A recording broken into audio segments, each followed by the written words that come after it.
Que deviennent les otages du Hamas? 224 personnes seraient retenues par le Hamas et le djihad islamique depuis le 7 octobre. Lors de l'attaque qui, selon le gouvernement israélien, a tué plus de 1400 personnes, dont des centaines de civils.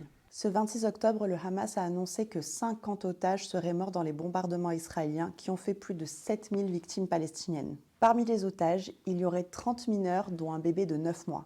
Il y aurait aussi des soldats israéliens, des civils, des personnes âgées, mais également des travailleurs étrangers et des binationaux d'au moins 15 différentes nationalités. En visite en Israël et en Palestine, Emmanuel Macron a rencontré les familles des 13 Français retenus. Le 16 octobre, le Hamas a d'ailleurs publié une vidéo de la franco-israélienne Mi Hachem, 21 ans.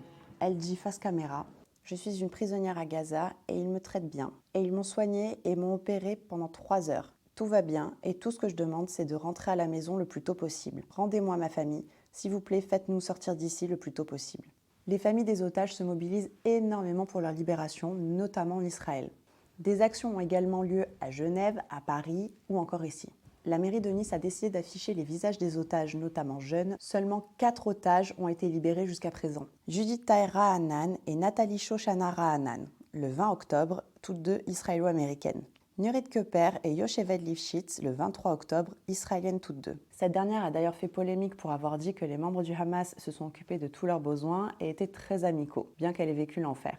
Les images où elle salue l'un de ses geôliers avant de rejoindre la Croix-Rouge ont été qualifiées de manipulation du Hamas par certains observateurs. Dans une interview pour complément d'enquête, dont un extrait a été publié sur les réseaux sociaux le 26 octobre, Moussa Abou Marzouk, un des dirigeants du Hamas basé à Doha au Qatar, explique ceci.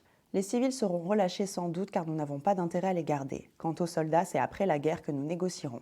Pour rappel, la question des prisonniers de guerre est une arme de négociation pour le Hamas. En 2011, le Hamas a échangé le sergent franco-israélien Gilad Shalit contre 1027 détenus. Il était prisonnier dans la bande de Gaza depuis 2006. Actuellement, plus de 5000 prisonniers politiques palestiniens seraient détenus en Israël, d'après l'Humanité. Le 19 octobre, Human Rights Watch a rappelé dans un communiqué que la prise d'otages civils est un crime de guerre.